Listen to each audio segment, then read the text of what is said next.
Give me a minute and let's talk about Paul's point here. Can you also tell us of the Russian retaliation? With you, it's always one sided. Yeah, it certainly is.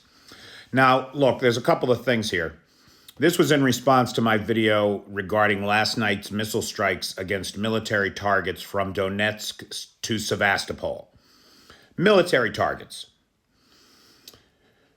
The Ukrainians last night hit ammo depots, warehouses, fuel storage facilities, air defense systems, military targets.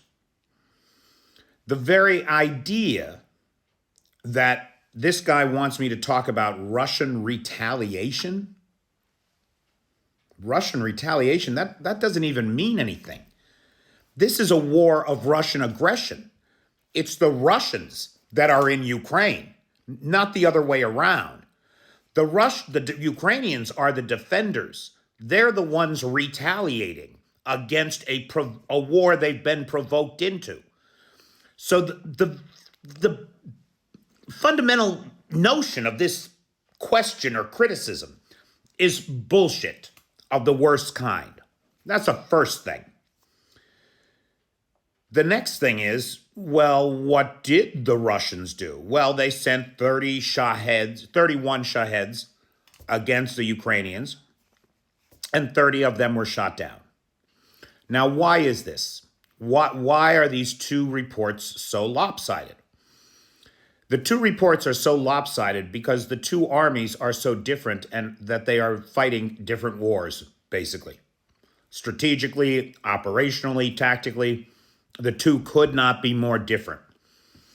On the one side, you have a democratic country with a volunteer army that is using precision NATO weapons to target military objects and degrade the enemy's ability to prosecute war.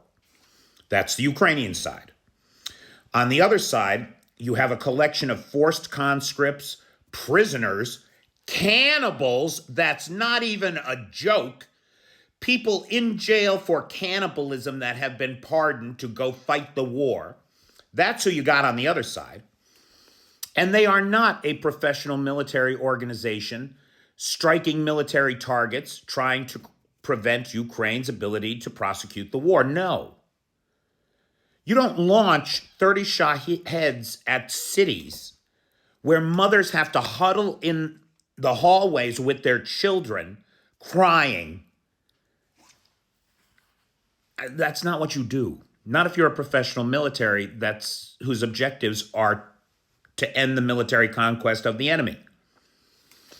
That's what you do when you are a terrorist organization who wants to cow a civilian population into submission. That's what you do when you want to overtax the civilian infrastructure, have the firefighters out day and night in the cold, battling house fires, transformer fires, while the people in the town shiver because you've denied them heat, hoping to force them into capitulation. A world where when emergency first responders show up to aid the civilian wounded, in this attack alone, 11 people were I think 30 were injured, 11 were hospitalized, 3 of them were children. And you can see this young woman here, wrapped in an emergency blanket, talking to emergency services. And you know what that emergency services guy is thinking? I got to get this girl out of here. I got to get her stable. I got to get her to hospital before they double tap us, before a second wave of drones comes in intending to take us out, because that's what the Russians do. So yeah, you're goddamn right that when you listen to this channel, it is one-sided, because there is only one side with any moral justification for its own defense, and that is the Ukrainian people. Make no mistake. The aggressive, imperial, rapacious nature of the Russian forces is an obscenity in the 21st. It's a 19th century obscenity in a 21st century world of rules-based order. And it can't be allowed. And it is so devastating to the Russian people, this war, that my money, and that's American money, not Rivna, as much as I respect the Rivna, that's American money, is betting that it's going to end Russia, not Ukraine. I live in Ukraine. I live in Kyiv. I know these people. They are not going to capitulate. They will sit in their homes and freeze before they agree to live under the slavery of Russian oppression.